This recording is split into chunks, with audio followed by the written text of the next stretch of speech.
Again, everyone. Welcome back to the Fandom Zone podcast. I'm one of your co-hosts, Charles Skaggs, back in the Fandom Zone once again, ready to talk some Stargirl from the DC Universe streaming service and the CW with my wonderful fellow Fandom Zoner and occasional partner in time, Jesse Jackson. How you doing, Jesse? You are the host. I am the sidekick. I am great, Charles. I am so excited to be talking about this series. We had such a good time last time, so I am ready to let's go to Blue Valley and hang out at parent-teacher conference night. Yes, exactly. So, yeah, and I'll try very hard not to call you S.T.R.I.P.E, because S.T.R.I.P.E. And so what we're talking about here at episode 178, we're talking S.T.R.I.P.E, aka Stripe, and this is the second episode of Stargirl Season 1, aired just several days ago on May 15th, 2020, written by Jeff Johns, directed by Greg Beeman, so a different director than the pilot, and but still written by Jeff Johns, and I'm definitely looking forward to getting your thoughts on this because we finally get Courtney officially becoming Stargirl. We get Stripes, the full Stripe armor, suited up, and Courtney facing off officially against her first villain, Brainwave. So a lot going on in this one, and curious about your thoughts about this one. I liked it a lot, Charles. As I was telling you before we hit record, I went back, signed up for DC Universe, rewatched both episodes, so I got the expanded. One of the things that I did not catch. You mean all the scenes that were cut for the CW transmission? Yes. To make room for commercials. Yes. Right. So one of the things I didn't notice last time, and I don't think we discussed, is in all the pictures as Courtney is moving, packing up, there is a picture of Jeff Johns' actual sister. Yes, Courtney. In there, and that. Yeah, Courtney Johns, yes. And Bree tweeted this was the most important Easter egg of the season. Yeah. I went back and read some of her tweets. She seems to be very engaged, very charming, very just energetic about doing the role. So that was a lot of fun reading. Brec seems very cool. Yeah, and so this was a really nice 1-2 punch. I mean, if you wanted to do a standalone movie, this really, you set up, what's going on. I liked it a lot. I also wanted to share, I did a little research, and Word Balloon, the podcast, Jeff Johns was on there, and I've also read some interviews where he said this is not episodic. They wrote this whole 13 episodes as one long drama, that you should watch them in a row, that they are telling a long story. Good. And I think that shows. I think that's really good. And he also implied that a lot of our concerns, my concerns about the bad girls and the things in high school, that they later are going to turn that on its ear. So I'm really excited about the season. Well, I mean, I figure, Henry King Jr., one of the bullies, presumably he's going to get his mental powers and become Brainwave Junior. So he might become good and flip that. But also the mean girl, um, I forget her name, but she's going to be end up becoming, well, she should becoming a supervillain, Shiv. So it's gonna play up that a little dynamic a little bit, or kind of like you said, twist it a little bit and turn it on its head. So looking forward to it. Yeah, And then me too. also her friends becoming, the kids that she sits with at that table, they're going to become superheroes. So we'll see how that plays out over the course of the season. And Jesse's rubbing his hands anxiously. Yes, indeed. All right. So, I would just before we get started, yeah, I think you brought up a good point that this second episode, because it was written by Jeff Johns, I think it almost felt like this was a 2 hour long pilot that was split up into two episodes. Yeah, Because I totally because agree. because I think episode one would play better if you watch episode one and two back to back. And that is what I did yesterday, Yeah. because I had gotten, and so it did feel like a really good, and you're saying it perfect, a good, 2 hour, and not a true 2 hour, right? Like, Right. hour and 50 Hour minutes. So, hour and a yeah, half, pilot. whatever. Yeah. Yeah, really well done. It sets up the world. It sets up, basically this is a suburb or a small town run by supervillains. Yeah. And we don't know why yet. We know that this uh, The American Dream or whatever it American is. Dream, yeah, Yeah. is some kind of really bad. We know that's not good. Organization. Uh, Well, the fact yeah, that hey, the CFO is the gambler, which we'll talk about yes, in our third segment. Yeah, that's usually kind of an inclination that that's not going to be a good thing. yeah, because not only are they there, but they're running the town. They are the mayor. They are the city councilmen. They are everything. So that Leaders in the community. Yeah, absolutely exactly. principal everything. Yeah, exactly. So we got a few new cast members in this one introduced. So I'll just run through those since we covered the main cast last time. We had Eric Goins introduced as the gambler stat slash Stephen Sharp, aka the CFO of the American Dream that we talked about. Joy Osmansky turns up in the kind of in that whole gym sequence um, where everybody's kind of hanging out, the parents and occasional supervillains. She's the tigress, the wife of the sportsmaster from the Injustice Society, aka Paula Brooks, and she's been in episodes of iZombie, Lucifer, and Castle. Interestingly enough, Cynthia Evans is introduced as Denise Zarek, the wife of William Zarek, aka the Wizard, and who takes a very interesting, well, lack of a better word, interesting interest, and to Pat Dugan for a little bit. Or did I just read that a little too much into that? Maybe. No, I think it did. I also that actress who played her looks familiar. I don't remember where from. I meant to go to IMDb and look her up, Right. but she was interesting. This was, if you aren't careful, Charles, you can go through the rabbit hole of Wikipedia and the internet because there's a lot here that they're setting up that almost every character they introduce is someone that could be significant. Maybe not this season, but in future seasons. Yeah. We also had Cron Moore introduced as Dr. Bridget Chapel, mother of Beth Chapel, who's going to become the new Dr. Midnight, even though she's not a doctor, because, hey, she's in high school. But because her mom's a doctor, maybe that's why she takes that on. And also Gilbert Glenn Brown as James Chapel, her father. So I just thought I'd mention those two. Absolutely. All right. Don't have any trivia this time. So let's get into our main topics. Topic number one, let's talk about Stargirl, Stripe, not Stripesy anymore, and the JSA, the Justice Society, who kind of we get to learn a little bit more about them in this episode. So what did you make of Courtney's introduction as Stargirl, Pat officially becoming S.T.R.I.P.E, and the little tidbits about the JSA that we learned this time. Yeah, so we found out that despite our man looking like he died, he didn't. Right? We set up a little background of how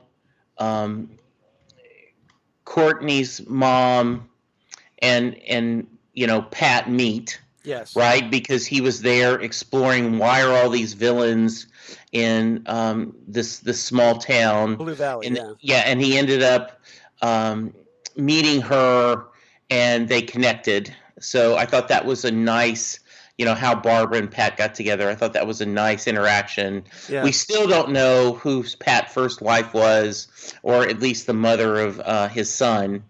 But I think we can explore that later. I guess that's not overly important. Not that's right just now. me wanting to know everything, right? Like, right. I love this backstory. I think often a series can live or die by the interaction of their leads. Do they have chemistry? Yeah. Famously, even though in real life, romantically or platonically. Yes, exactly. Like, even though in real life, Stan Connick and Nathan Fillion could not stand each other on screen in Castle, they had great chemistry. The whole cast of Brooklyn Nine-Nine have amazing chemistry together. I say that to say that Courtney and Pat put it on a road show. Yeah. Their interactions between each other are just great. She is so energetic. She is so bubbly. She is so upbeat, and she is so positive. And he's been through a rough life. He's had a lot of things that have beaten him down, and he is definitely being dragged to this, by a tow truck, if we use it, right? Right. And partly because he's worried. He has seen that being a quote unquote superhero is a dangerous game. And he is worried about Courtney. He is worried about, Mike. He is worried about, Barbara. Yeah. And so I love that interactions.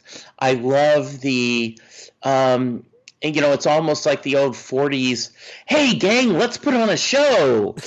She's like, hey, come on, we can do this. And I have actually a couple of quotes that when we get to favorite lines. So they are dynamite together. Yeah, I just think they're just perfect. Yeah, you've got Brec Bassinger is doing a phenomenal job with Courtney's youthful enthusiasm, and her spirit, and that she's just willing to dive right in. And then Luke Wilson balances her really well, because hey, he's not just her dad, or in this case her stepdad.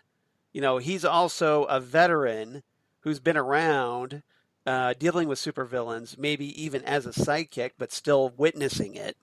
And so he knows what's involved and the danger. And so now, just on top of worrying about her liking him as her stepdad, he also has to worry about, well, hey, she's out there fighting supervillains on top of this. So I'm sure, which I'm sure does not help his stress level at all. Which is why I think exactly it was why he's so insistent about like he was working on that stripe armor, because he knew that Courtney was going to go out there, and he wanted to be there and kind of deal with the threat first.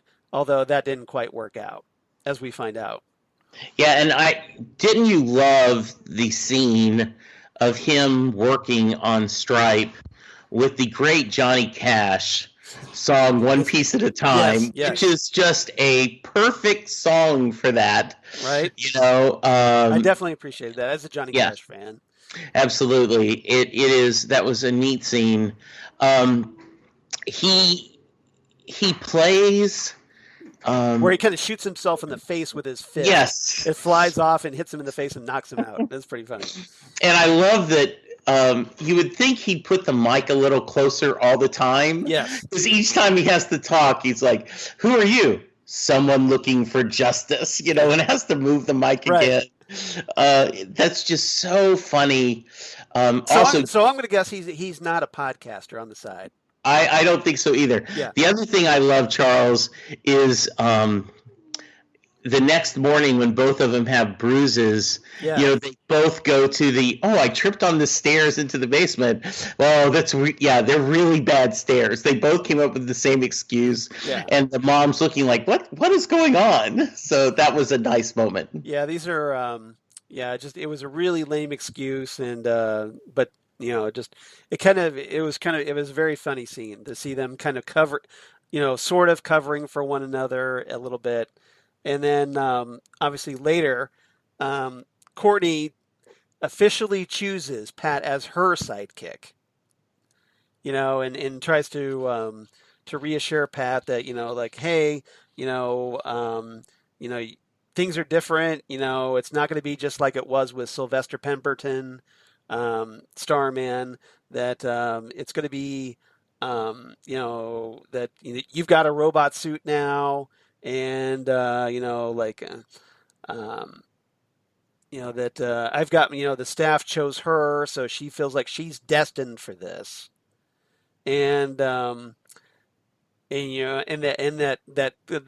new duo, that new dynamic duo, to borrow a phrase, is born. And I thought that was really cool. And then I also like the fact that during that kind of that same scene that Pat, I brought up this question last time about Ted Knight and wondering if he exists in this continuity.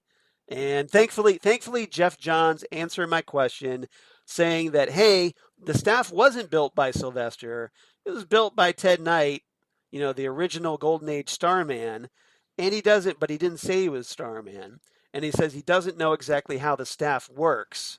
So again, there's my question now: is Jack Knight Courtney's father? That would be an interesting point. I had not thought of that, but I love that idea. That maybe Ted built the cosmic staff, and then intending it for it to go to Jack, Mm-hmm. but Jack maybe refusing it, not wanting it, so he gave it to Sylvester. Mm-hmm. But because it was kind of encoded for the Knight DNA, maybe that's why it's responding to Courtney. What do you think? I love that theory.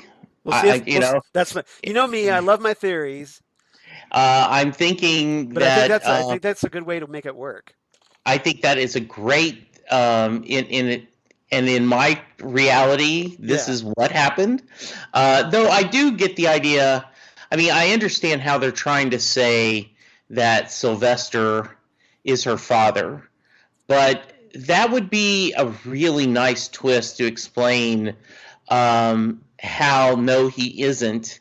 Right. Yet this is why she still can use the staff. I didn't quite do a fist bump, but I did smile grin to grin when they said the word Ted Knight. Yes. And I said, looking at you, Charles. Yep. You go. I got you getting a little bit of love. Yep. So I was glad to see that. I thought that was really nice. I thought it was something that, at least with Ted, it had to be addressed somehow. Yeah. And thankfully it was. And, and also when you explore, Sylvester never was called Starman. No, like I talked about. Yeah, he was. Right. He basically became a character named Skyman, right, in Infinity Incorporated after changing his name from the original Star Spangled Kid. Yeah, and so I get that they made that. Love the scenes of Courtney trying to sew, and it reminded me back in the day of Martha Kent trying to figure out how to take the Kryptonian blankets, and sew them into a costume. Yeah. Yeah. So I thought that was really nice. Poor rest in peace, all those sewing machines that Courtney trashed in the home ec class. Yeah, I thought that was really well done, and we could go back to her enthusiasm, and she, even though she had a bad experience, and she realizes how dangerous this can be, she still has the optimism of youth that we survived. We did this. Right. And in the and in kind of a um, that I will always think of because of West Wing and Aaron Sorkin, right? What's next? I mean, she's kind of okay. What's next? Yeah. And I love that enthusiasm to him going, no, no, no. But by hook or crook, she's dragging him along. Yeah. And the journey has started. Well, and I'm sure Pat is probably already, I would think he's already keeping in the back of his mind that, look, she's going to do this anyway, so I might as well be there to help back her up and make sure she doesn't get herself killed, hopefully. I also am so far, and normally I am not a fan of secrets. Yes. But so far I'm okay with the mom and the son not knowing what's going on. Right. I don't know how long it'll be before I'm like, okay, it's time to fill them in on the secret. But for now, I think this is it. They're doing it in the right pace. Yeah. I think it would be kind of funny if, like, if Mike ends up finding out on his own, piecing it together, and then eventually confronting them about it, like, hey, I know you've been doing this after some time, and then coming up with it on his own. But Barbara is probably going to have to be told about this. Yeah, I agree. And I'm guessing it probably will come out once the truth comes out of who she's really working for. I think so. At the American Dream. Yes, and when we get to that, I have hot managerial opinions about that staff meeting. Okay, so because you're a manager, so I'm sure you do have some takes on that. Yes, I do. All right. So you talked about this a little bit earlier, so I want to talk about it a little bit more. So we kind of get the back to the JSA, where we kind of get the introduction of that our man, like you said, survived the attack of the Injustice Society, but then he ends up apparently getting killed in an accident shortly after arriving in Blue Valley. And then apparently Pat was trailing them, following Our Man's research. And apparently, like you said, that's where he met Barbara. So the question obviously is, well, like, hey, what was Our Man researching, and what was going on there? And then we still don't know, obviously, and we'll talk about this a little bit more when we talk about the Injustice Society, about why they decided to settle there, although apparently there's a plan. Yeah, I think so. And as always, we hope it's better than the Cylon plan. Yes. And the wonderful Battlestar Galactica. Couldn't be any worse than the Battlestar Galactica, the Cylon plan, because that was a big, wah, wah. Yes. I like that. I love the scenes of all the JSA classified, which is, all those files, everything that he's done. Well, I love the fact that it's called JSA Classified, because that's a title of a comic book series that came out in the 2000s. Shortly after Jeff Johns was writing the JSA comic and it being really popular. And so they came up with the JSA Classified title. So it's kind of nice that he's kind of incorporating that into the continuity of this show. And speaking of other Easter eggs, I did not catch my first viewing was the Action moving van with the Action logo. I did not catch the first thing. A nod to Action Comics, where Superman debuted in 1938. Exactly. Yeah. So the other thing that Jeff Johns brought up in this interview is he said that all the shooting of all the little snapshots and pictures was partly to show Courtney has done judo. Courtney has won science awards. Courtney, the Rubik's Cube shows she likes puzzles. I mean, everything was there to subconsciously send you the message that this lady, without knowing it, has been preparing to be Stargirl her whole life. Or that she at least has a natural talent for this sort of thing. Yes, even better said, Charles. Yeah. So I know they can't. They have a limited budget, but as we talked about last episode, um, would love to see more flashbacks of the JSA. It is such a good.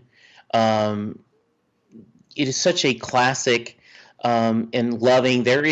I guess someone mentioned. I was reading. Jay Garrick's flash helmet was shown. Yes, it In one was. of the It earlier was. scenes. I caught Yeah, that. Yeah, yeah, in episode one, where you kind of see it on the ground. yeah. So And presumably that the Flash was killed. Jay yeah, and Garrick, the green light was Alan Scott's, power ring. right? So he really tried to show the original JSA and all its joy and all its power, and that's, I mean, and as you and I both know, Infinity Inc. was very much about the legacy of second generation superheroes and living with that legacy and what you do with it. And I think that's one of the themes this series will do in a very lighthearted way. I mean, Right. this is not Arrow. This is not going to be angsty. No, This is going to be and it shouldn't be. no. And as I said, I think I stand by, as much as I love Supergirl, I think they lost a little bit when they lost some of the joy of her being Supergirl. Yeah. And I hope this show keeps that joy, even though this is dangerous. Yeah. And there is some serious villains. I love that sense of happiness and joy that this is giving. Yeah. If anything else, I would compare this show more toward Buffy the Vampire Slayer than anything else. Absolutely. It's I have not thought of that. it's almost like Courtney the Injustice Slayer. That is the new. We Yes. should change. All right, we're gonna change. This podcast name Yes. is now the Courtney the Injustice Slayer. podcast. Yes, absolutely. Yeah. All right. All right. So let's go ahead and move on.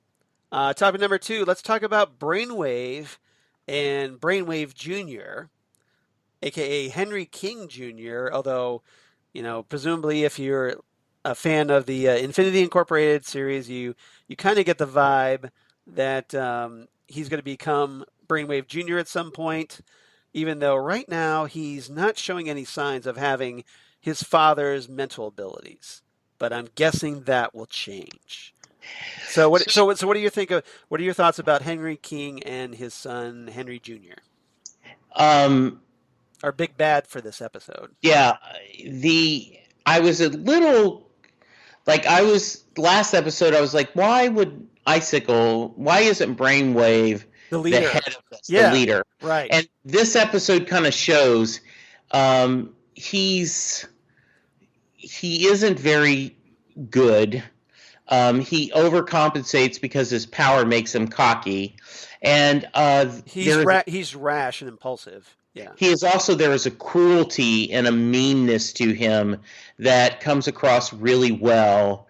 Well, he is a bad guy. That's kind of the point. But you can be that he's a little bit more of a sadist. Would you say? Yeah. Yes, and not a very loving and caring father. No. Disappointed that his son can't read his mind. The disdain that he let a girl beat up, his son beat up and destroy his car. That's a very uncomfortable scene. Seeing him later when Brainwave is fighting Stargirl and the back and forth and him, his evil, I forgot how much fun this was. Right. As he's trying to mentally destroy her, have the great, blood coming from the ears, and then she, with a little bit ahead of Pat, but mostly on her own. Pat shoots the high beams, blinds him mindly, and she grabs the staff right. and kicks butt. I just thought that was a great fight scene. I think it shows that she, while she needs some more training. She needs some more work. And I see in the future we will see training sequences with her and Pat. A really well done first true fight. You know, the tires was more of a skirmish. Yeah. And this was, I thought, really well done. Yeah, I think this was a more legitimate fight, obviously. I mean, And you have cars being thrown at them, back and forth, and just it was a much more chaotic scene. yeah, and I don't know, like, I really disliked Henry Jr. That's why I'm pulling against his redemption. Okay. I think he will be a very good. I don't want to see that arc because I've not seen anything redeemable in him so far. Now, it's only 2 episodes. As I talked about last time, Logan Right. Eccles and Veronica Mars Right. was horribly, and because of the performance and the great writing, he ended up being this wonderful character. But I don't see that potential in this one, and so I am not pulling for that. Well, I think right now, Henry Jr. is. I mean, it's pretty clear cut that his dad doesn't really love him, and so he basically acts like a jerk because he's kind of carrying that anger out. I And I think maybe when Henry, I'm guessing, when he's finally pushed to the point of saying he's finally ready to stand up against his father, I think that will be a big changing moment for him. I think so A too. big transformative moment. We'll see. It may be some time coming. I don't know, um, Yeah. but we'll see. But And I certainly trust Jeff Johns and the other writer. By the right, way, James Robinson is yes, part of the writing yes, staff, I know. which may be I was going to bring that up good. when we were talking about Ted Knight, and I got sidetracked. Yeah, and which he is. So I have to. This kind of gives me even more hope that maybe Jack Knight is Courtney's father.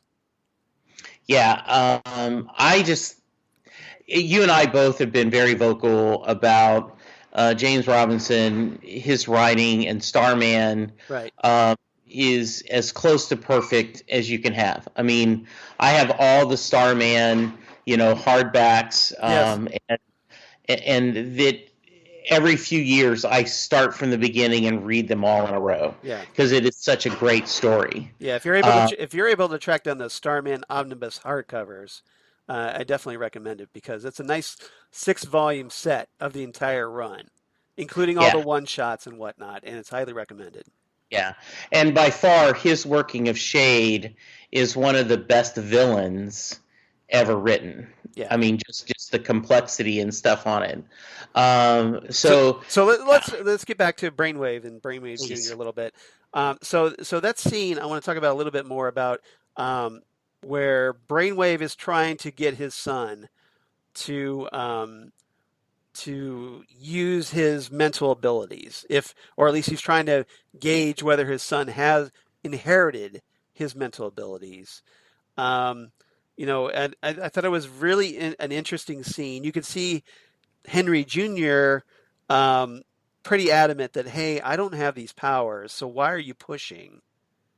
And kind of annoyed with his dad. And then his dad ends up, like you said, catching him, like, or calling him out for, stealing money from his wallet.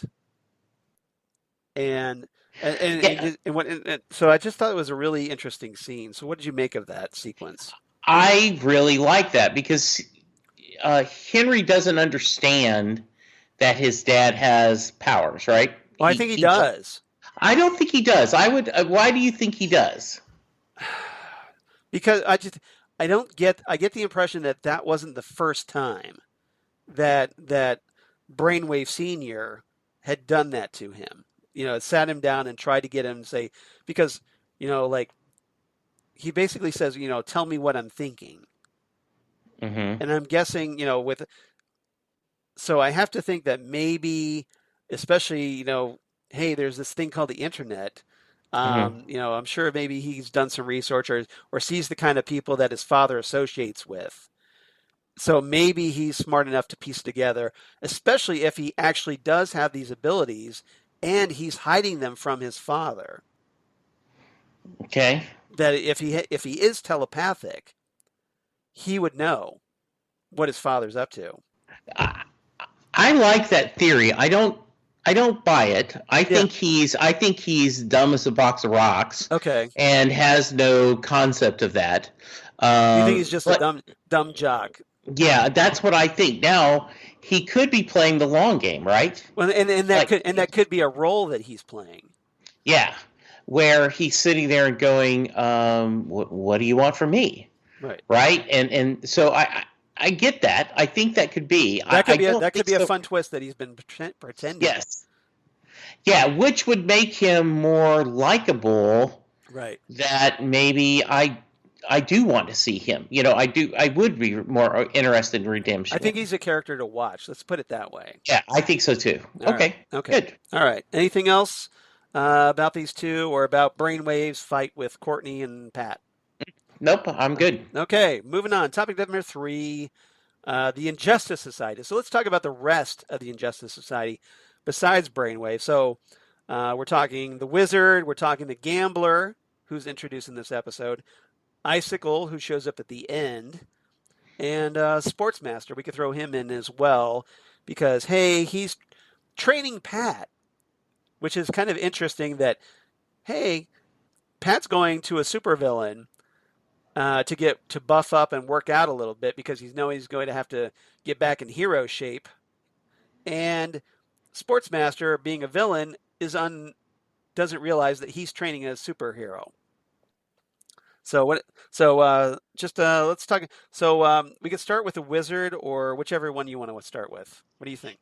So the Wizard, that was a great scene, being broke into in the middle of the night. Right. In the beginning of the episode, yeah. Yeah, like instead of having a gun safe, he has a wand safe. Right.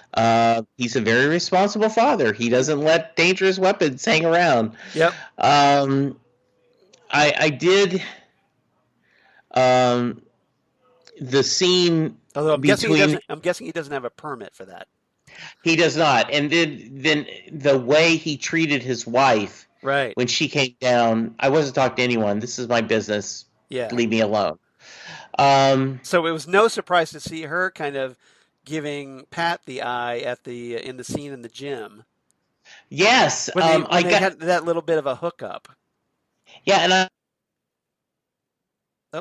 I was a little surprised because it did almost came across as a cute beat. Yes. And you're like, but wait a minute, he's not a single dad. Yeah, he's not a single dad. He is happily married. That's a weird vibe. So I thought that was interesting. Well, maybe it's just one-sided, but I mean, I did think it was interesting. Maybe that they kind of knew each other. I don't know. I wasn't sure what was going on there, but maybe it's just he's trying to be polite, but she's kind of giving him the eye. What do you think? Now, yeah, that could be. We'll see. I did catch that vibe. Because I don't think he's disloyal to Barbara. No, I don't think so at all. I did love the assembly scene and then the reception afterwards, like on the gymnasium floor. It looked like where all these potential heroes and supervillains, ex-supervillains, are floating around, and you're like, you almost needed like let me get my program. Yes. To keep track of everyone. So that was delicious. Yeah, you almost kind of need like a tracking icon, like with the hash marks connecting so and so to this and so, yes. and to keep track of everybody because there was a lot going on in that gym reception scene. It was especially the whole tension between Courtney and Brainwave, but then you had all these others, here's a supervillain, here's a supervillain, and just the idea that showing, I think, how connected all these characters are to one another, and the dynamics of which one was she's going to be the first woman drafted at the NFL. And then the other one, how one of them was talking about how gifted their son is musically. Right. So there's Which I think was a hint of the fiddler. that's what I was thinking Yeah. too, right? Yeah. That's Well, what, yeah. and you wonder how much of this was red herrings that they just gave for us classic fans to go, and they may not do anything with it just for fun. I don't know, but it was great. Um, Anything else on the gym before I move to the worst staff meeting ever? No, go right into the worst staff meeting ever. So let's talk about the American Dream scene. Yeah. Go for it. So Go for it. one of the things in early communication class I took in college and in management classes is when you say, when you're doing brainstorming, Yes. pardon the pun, no idea is a bad idea. I mean, you have to get people to start thinking. And so when someone comes up with an idea, you treat it seriously, you write it down, you go through this. Bad managers shoot down every idea that isn't their own, even though at the same time they're saying, why do I have to do all this myself? Yeah. And that was a classic. It was so well done. That's what they were trying to show is, he is the gambler is, he pretends that he wants feedback. He pretends he wants help. But the reality, he is such an egotist. Yes. He knows he's the only one that can do anything right. Yeah. And that. Well, he makes this comment about like, well, I guess I'll go have to think up something myself. Like always, almost was the implication. Exactly. And and poor Barbara's due. Yes. So she's like, "Hey, how about this idea?" And then she offers up another idea, and then he shoots that down as well. Yes, and so very quickly she learned. All right, he doesn't really mean when he says, "I want to hear people." So which is why nobody else in the meeting was volunteering ideas, if you noticed. Absolutely. And so here you go, Charles. Yes, you're truly an evil villain when you're not letting Pat have a cookie. Yes. You're an even villain when you're threatening to give your hero's mother stroke and make it painful. Right. You're an even villain when you're squeezing the brain. But there's just as evil is not pushing creativity in a staff. We know that man is evil. I don't know. That whole cookie thing was pretty evil, but that's just me. It is, exactly. And I love the way they play that. What? Let Pat have his cookies. That's all I'm saying. Yes. That's all I'm saying. So just let Pat have his cookies, damn it. All right. Yeah. Do you have a Charles theory what the American Dream is yet? Not yet. Obviously they're doing community fundraisers, but I think it's more to fund their supervillain operation. So the question is, what are they up to? And okay. I don't think we know enough yet. I don't know enough yet to form a theory. Got it. But obviously, yeah, I think the American Dream is just the money making operation to fund their activities. That would be my guess. Okay. And then we have the icicle showing up at the very end, talking about, well, hey, I killed one Starman, I can kill another. So, and when they were trying to talk about, well, what they are, they had the icicle and the gambler talking about what they're going to do about Brainwave because, hey, he ended up in a coma. Yeah. After the fight with Courtney and Pat. So, and we have to worry about if he wakes up, he knows who Courtney is. Yes. I assume that's Solomon Grundy that is in kind of a... Yes. There was a little nod there to tease that, hey, Solomon Grundy's hanging around in their little supervillain hideout basement. Mm-hmm. Because he says, hello, old friend, but it looks like he's almost he's being held, not necessarily against his will, but he is in a containment cell. Right. Yeah, I was kind of hoping, part of me was hoping for the Ultra Humanite. The big white gorilla form of the Ultra Humanite. Yeah. I'm pretty sure it's probably going to be Solomon Grundy. Okay, that's nice. Yeah, Good. but I still would like to see the Ultra Humanite, but that's Yeah. me. Um, but yeah, just so it seems like that we find out that hey, they got a secret bunker for one, and apparently it's underneath the American dream. So which kind of makes me Yes. again kind of adds to the my belief that hey, the American dream is just a money making operation. Absolutely. So we'll see. We'll have to wait and see what they're really up to. So Okay. to be continued. Dot dot dot. Yes, but Uh, a solid second episode. yeah. They're rolling along. I just think this is. Um, I think this would be good any time of year, but for it being summer, Yes. and it kind of a less heavy. It is just a really nice. It's cold lemonade on a Yes. summer Yeah. day. I think right now with everything that's going on that's so heavy and so Yeah. upsetting, I think it's a really good idea to have something light and heroic Yes, right I now. agree. I agree. I think we could all use that. Kind of like how we really needed Smallville right after 9/11 back in 2001. Well said. Well said. All right. Good. So maybe that's kind of the same thing, but we'll see. All right. We'll leave it up to you guys to out there in podcast land to see if how much we're on the money for that one. All right. Anything else about this episode? I don't have anything else. How about you? Nope. No, I think we covered it pretty good. Okay. Favorite quotes? You said you had some, I so do have a couple.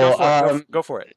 And once again, they're always between Pat and Courtney. Right? Um, They do get the best lines, don't they? yeah, they do. So, two, they're kind of long dialogues, but I think they were worth talking about. Yeah. Pat going, you might laugh at those red and white stripes I wore, but people looked at those instead of my face. We had costumes for a reason, to protect our families. And so Courtney goes, costume, check. Probably need a mask, too. No! Courtney, upgrade. Pat, no costumes. Courtney, no. I get it. I totally see your point, Pat. Protect the family. Superhero rule number one. Yep. And Pat's just going, rule number one is that I'm not doing this with you. Is that I'm doing this without you. I just love that interaction back and forth. Because she's just full-fledged ahead. Got it. Superhero costume. Yeah. Well, she's got like a jillion things running through her head, all excited. Yes. And Pat's just like, no, this is a bad idea. What are you trying to talk her down off the ledge a little bit? And then the other one I had is at the very end where Courtney's like, no, we stopped that freak together. You and me. Come on, sidekick. Don't flake on me now. And Pat, the last time I was a sidekick, my partner got killed. And Courtney, yes, but this time you have a freaking robot. You can do this, Pat. The staff chose me, and I chose you. Choose you, yeah. Yeah, Stargirl. Oh, that just made me chills. Yeah. Stargirl and Stripe-C. What about Stripe? Ooh, like an acronym. Yeah, like subatomic, tactical robot, internet, Pat enhancer. Nailed it. Yes. That's cool. So which of the good guys is next? Yeah. I just loved that scene. And I almost stopped it with the staff chose me and I chose you. I choose you. But I had to get the other stuff. I had the rest down if you weren't going to do it because it was such a good little bit of dialogue there. How about you, Charles? What you got for us? I got a few where Courtney's talking to Pat and he says, talking about Brainwave and going, who is he? And Pat's like, he's called Brainwave, one of the Justice Society's enemies, a member of the Injustice Society of America. Courtney responds, the Injustice Society of America? None of you were good with names, huh, Stripe-C? Like that a lot. I smiled at that a lot. Yeah. And then Pat saying, stop looking for Brainwave. I've got it. Courtney responds, we can cover more ground together. You keep checking out the gym. I'll head to some classrooms. Pat's like, listen to me, Courtney. Courtney responds, meet me back at the cookies in 10. She is so all in. Yes. She's not, I mean, she cares nothing. Like, she is just 100 miles an hour Right. and just suit up, Right. Pat, because you're being taken along. You're in for a ride. Absolutely. All right. So, what's your rating for this one? I give this 9 out of 10 broken sewing machines. Oh, you really like this one. I did a lot, yeah. Yeah. Well, since I kind of consider this one essentially part two of the two-part pilot, I'm going to give this one the same as I did last time, 8.5. But I'm going to give it 8.5 out of 10. Special Tactics Robotic Integrated Power Enhancers, which is I the like, actual acronym for Stripe. but I love Pat Enhancer. Pat Enhancer, yeah, exactly. Yeah. So I want to give that, and just great job, great 2-hour introduction to the series, and we'll see where it goes from here. Absolutely. All right, Phantom Zone news. I just have a little bit that's going on this week. Obviously, there's not a lot of news at the moment these days, while everybody's dealing with the coronavirus on top of other things. Um, Lucifer star Tom Ellis closed a deal for season 6, setting the stage for a renewal announcement. So this was apparently Tom Ellis was they were having some issues. Not it looked like that. Well, maybe it wasn't going to happen, and but apparently, Tom Ellis has agreed to certain key points in the negotiations. So it looks like, well, hey, probably we're going to get Lucifer season 6, although they haven't formally picked it up yet. And meanwhile, we're still waiting for Netflix to announce season 5. So this must have done really well for Netflix because if you remember, right, Fox canceled it. Yes, Netflix says with season 3. yeah. So Netflix said, okay, we're going to pick it up. Right. And then they decided, okay, this was so well, we're going to give it one more season to wrap things up. Right. And now then they're talking, well, maybe we'll do another season. I do think that, and I wasn't on Phantom Zone when you guys talked about it. You and right. Lindsay talked about it. Karen Lindsay, yeah. Karen, yeah. This is really well done. This is a really well done series, and especially when you look at Evil right. and Prodigal Son and a couple other things that are on mainstream TV now. Lucifer was kind of ahead of the bar on that. And so I'm excited about season 5, and I'm excited to get another season. I was lucky enough to meet several of the actors at DragonCon, all wonderful people, all really excited about their characters. That's good to hear. So this is great stuff, yeah. Also, we got not a lot of more reveal from the former Batgirl, Ruby Rose, right? Yeah. Oh, you mean Batwoman? Yeah, yes. yeah, Batwoman, yes. But she did kind of say that. She was very vague. She's like, those people who are in the know. Yeah. Which doesn't say really much of anything. Yeah, no, it doesn't. So we'll see. But they're continuing to look on that. Yeah. And and then we have Doom Patrol coming up, which we will cover on our other podcast. Right. But it is a comic book show on TV, so I did want to at least mention that's coming up, and I'm excited about seeing that. And we did get our first look at Dorothy Spinner, the young actress that's playing her. And we actually got to see Dorothy's face that's mostly been hidden. So it's very faithful to the comic. She does have her kind of ape-like face, and definitely looking forward to Doom Patrol Season 2, which we'll talk about on Titan Talk. Absolutely. All right. Okay. So Charles, we got no feedback, I take it. No, we didn't get any feedback. Guys, we'd love to hear from you. Absolutely. Especially if you're watching Stargirl. Let us know what you think about the first 2 episodes, or get any theories about what's coming up on the show. So please write to us. We'd love to hear from you. Drop us a line at phantomzonecast@gmail.com, or that's phantomzonecast@gmail.com, or you can reach us on Twitter at phantomzonecast on Twitter, on Facebook, of course, the Phantom Zone Podcast, and on Instagram at Phantom Zone Podcast. That would be great, and we'd love to hear from you. Jesse, where can they reach you? Well, you can find me on internet at Jesse Jackson DFW. You can find me on Facebook, though I don't post much in there or on Instagram, but I'm there. You can hear me talk Doctor Who once a week with my esteemed partner in time, Charles Skaggs. You may have heard of him. Where on Next Stop Everywhere, we are going through, during this off season, going through classic Doctor Who episodes, one Doctor at a time. If you've never checked out Doctor Who, please, this is a great chance to go check some classic Who and then come back and hear us talk about it.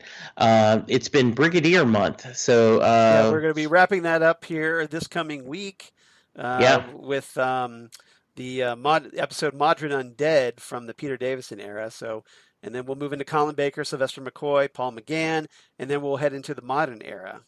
absolutely. So, You can also, as we've already talked about, we do Titan Talk. That's coming up again with Charles. And then my other podcast, Set Lusting Bruce, the Bruce Springsteen podcast, where I talk to fans of Bruce Springsteen and other musicians from around the world. We've got and me. And me, yes. Charles is scheduled. We have already got it in the books, and it will be coming out in the next couple of weeks. So please check that out. Charles, how about you? Where can they find your fine work? Well, you can find me at Charles Skaggs on Twitter, at Charles Skaggs on Instagram. Facebook, of course, Charles Skaggs in Hilliard, Ohio. And my blog of geeky things. Damn good coffee. And hot. Damn good coffee and hot. Where I talk about all the stuff we talk about here on the Phantom Zone podcast, including your comic book sci-fi news, news of comic book TV shows, news of my other podcasts that I do for Southgate Media, including the aforementioned Next Stop Everywhere, the Doctor Who podcast that I do with Jesse, Titan Talk, the Titans podcast that I also do with Jesse, where we're going to be talking Doom Patrol Season 2, starting at the end of next month in June. And then Ghostwood, the Twin Peaks podcast that I do with Zan Sprouse, wife of comic book artist Chris Sprouse, where we talk about all things Twin Peaks, David Lynch, and et cetera, all kinds of assorted whatever nonsense pops into our heads, all kinds of pop culture references and quotes and whatnot, and we just have a ball. So if you're enjoying that sort of thing, please check us out on Ghostwood. Other than that, next time on the Phantom Zone, we're talking Icicle, episode 3 of Stargirl.